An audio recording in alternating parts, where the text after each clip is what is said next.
Hi, I'm Dan Lagani with Silver Solutions, the home-related services company for families with aging parents. On today's episode of AgeWise, we speak to Dr. Brian Carpenter, a neuroscientist and the faculty lead at the Center for Aging at Washington University in St. Louis. We've got a rich range of topics that we're going to cover, and we're really excited to have him here. Dr. Carpenter, welcome to the show. Thank you, Dan, for having me. Our pleasure. And what I want to do is give you an opportunity to describe a little more fully than I'm capable of all of the different roles that you have in the university, because it seems like you have many. Sure thing. So I teach in a department that's called Psychological and Brain Sciences. And so I'm teaching undergraduate classes and graduate students. I also have an active research laboratory where undergraduates and graduate students are developing new research projects to help us answer questions about healthy aging. And I also do some service around the university, around the community as well. I also have a small private practice where I see therapy clients, mostly older adults and their families. One of the questions that is near and dear to all of us at AgeWise is how to keep mom and dad mentally engaged and sharp regardless of what age they're at. And during a moment in COVID where isolation has been a bigger issue than ever, what are some of the things that you can recommend that we do so that they feel connected to us even if we're not able to physically be there? It's a great question and so important at this time, and has always been important, but maybe even more so now. We recommend that everybody at least start with the fundamentals to begin with. So paying good attention to your sleep, your diet, your regular routine, having some structure, making sure those things are in place are critical. But as you said, it's also important to think about ways to keep people engaged, even during this challenging time when the usual ways that people were reaching out to folks might not be possible. So people have to get creative in order to make sure that people can still feel connected and stay in touch with the people who are close to them. We have certainly all become very familiar with Zoom and other video conferencing options. Is there a difference in terms of the effectiveness of keeping mom and dad engaged, whether it's in person or whether it's over video? Well, there's not a lot of good research to suggest that there's anything bad about those connections virtually, but as you know and as everyone knows, they can feel a little bit different than seeing a person face to face. So I think that ideally if there's some way to put together a combination of virtual or telephone contacts along with some socially distant, safe face-to-face contacts, that would be ideal. I believe from what I gathered about your background, you do a lot of work on the so-called oldest of the old, those over 85. Why is it, though, that some of us that may be just in our 50s or even the younger seniors at times don't seem as sharp as somebody that's 90 or 100 years old? Why the differences from person to person? What's happening from a brain chemistry point of view? Well, if you've ever been to a high school reunion or a college reunion and looked around the room, you know that those people, even though they're the same chronological age, are aging in very, very different ways. That's because aging is a very individual experience that depends in part on the genetics that you inherited from your family, but also to a large extent dependent upon social determinants and psychological determinants of health. So even though we're all the same organism, the same type of human being, we have really different experiences, really different environments in which we live and grow older, and all of those differences can add up to whether we're aging ideally or not so ideally. For the average person, it seems like we have a better understanding of how, even if we don't do it, we should try and stay physically fit. How do we stay mentally fit? Ideally, people are engaging in rigorous intellectual activities, things that really stretch your brain, ask you to learn new things throughout your whole life. So we're looking for people to seek out the most challenging occupation they can. We're looking for people to seek out leisure opportunities and hobbies that are as intellectually challenging as possible and varied. It's even better for your brain if you're doing something that's musical and you're doing something that involves reading and you're doing something that's social. So to clarify, are you suggesting those things as sequential or simultaneous? Because it feels like multitasking, and I know there's a lot of debate at times. over whether you can actually multitask. So are you suggesting the former or the latter? Yeah, I wouldn't say that it's necessarily going to get you anything better if you're riding a stationary bike while you're listening to a foreign language tape and playing the violin at the same time. I don't think that's necessarily going to get you anything better. But when you think about your average week, making sure that you pepper that week with a variety of intellectually challenging activities would be ideal.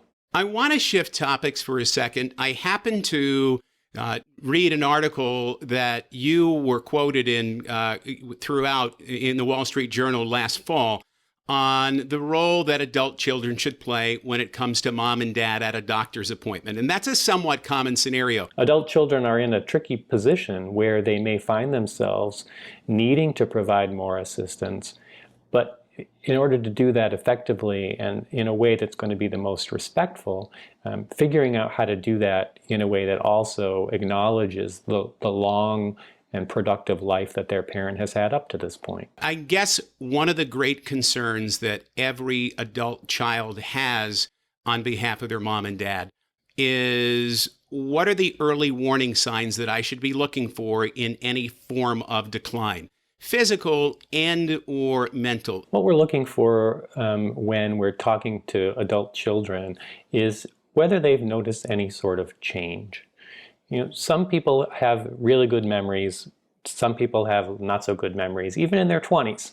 And so if your parent has always been a person who was misplacing things and late for appointments, even when they were younger, when you start to see those things when they're in their 70s or 80s, it's probably not going to be that meaningful.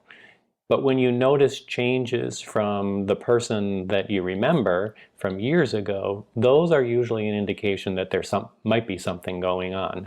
There's a lot of things that could explain it, so it's important to have a thorough evaluation to rule out things you could do something about.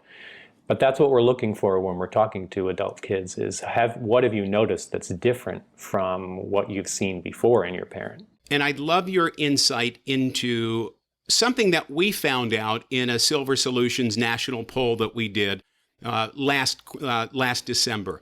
And the most striking question was when you asked children who had a parent over 65 and the adults over 65 the same question around what they were most concerned about, the answers were strikingly different. By a 2-to-1 margin, adult children were concerned about their parents' physical safety at home. And by a 2-to-1 margin, the older adults were concerned about the loss of independence. And it's a fascinating look at the different perspectives that we come at it from. So again, in keeping with what this part of the conversation has been about, any suggestions on how we can help guide our parents? That's such an interesting survey that you did and very consistent with the research that we've done in the past, that different generations have a different set of concerns. From our point of view, the best way to help deal with those different perspectives is to get people talking about it, to ask the different generations to describe what they're concerned about. I would be fascinated to show the results of your survey to a family and say, what do you think about these findings? You know, are they consistent with what you're worried about? What do you make of this difference between older adults and their adult children? Just to get the conversation going about identifying possible areas of disagreement. Going back to some of the roles that you play at Washington University, you mentioned research. You're also involved with the Center for Aging. Talk a little bit about both of those areas. What are you focused on now from a research perspective, and what are the big ideas and themes that are being discussed within the Center for Aging? Our research program at the moment is focused broadly on communication and figuring out ways to enhance communication between older parents and their adult children, but also between older adults and their healthcare providers.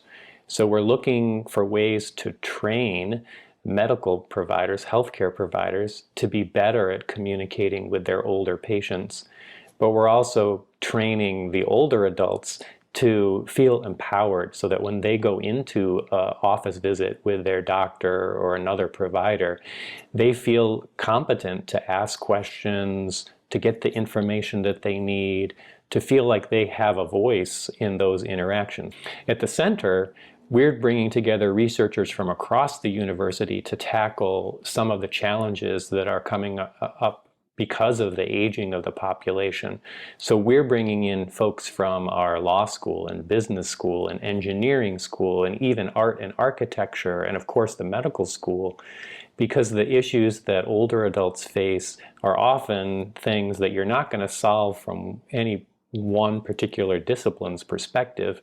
It really needs a whole team of people with different expertise. Do you think as a country we've really synthesized what's about to happen in terms of the number of adults over the age of 85 that are really now representative of what I believe is the fastest growing segment of our population? Are we prepared for what's coming? We're getting there. Unfortunately, we're probably a little bit behind the curve.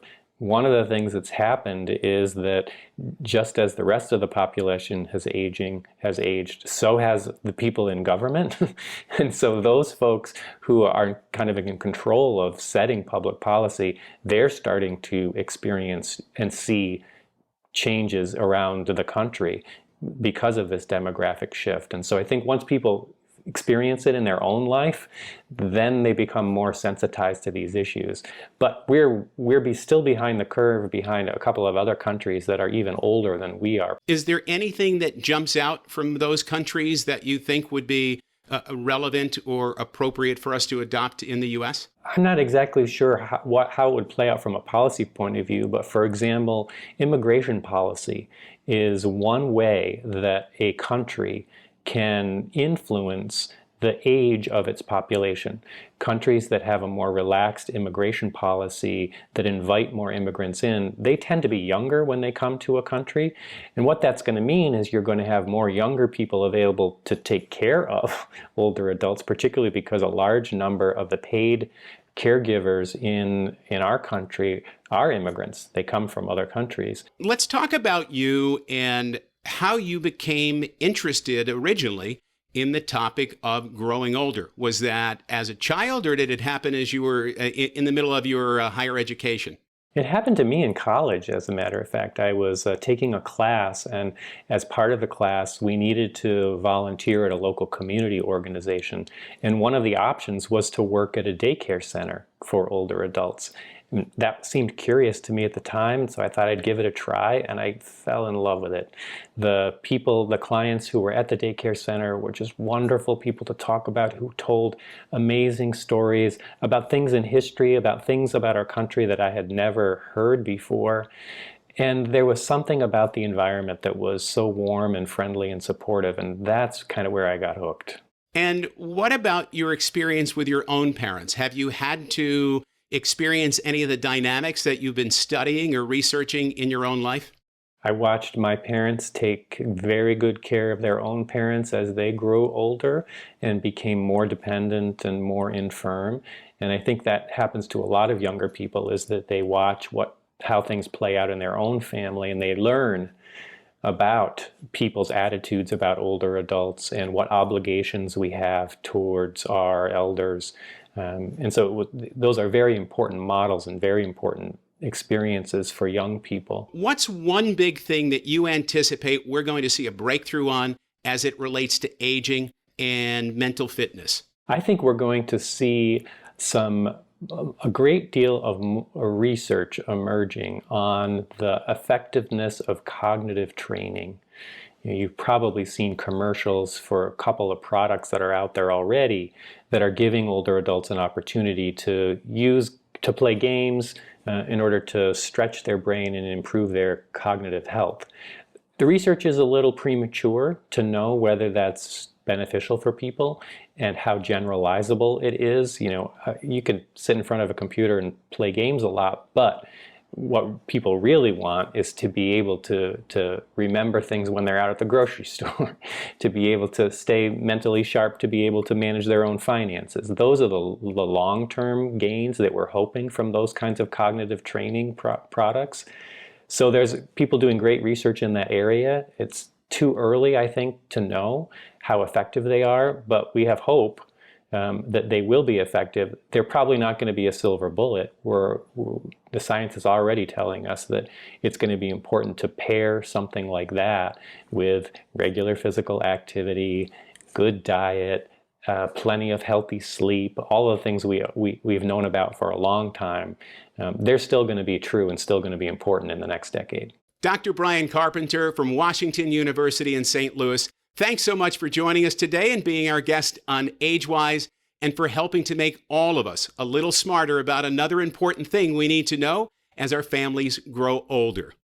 If you liked the show, please share it on your social media or with other friends who'd find it helpful. And if you want to see back episodes of AgeWise, just go to our website, silversolutions.com, and click on the video tab, and you'll see the entire roster. I'm Dan Lagani for all of us at Silver Solutions who work hard every day to keep your parents safe wherever they call home. Thanks so much for joining us. Stay safe and be wise.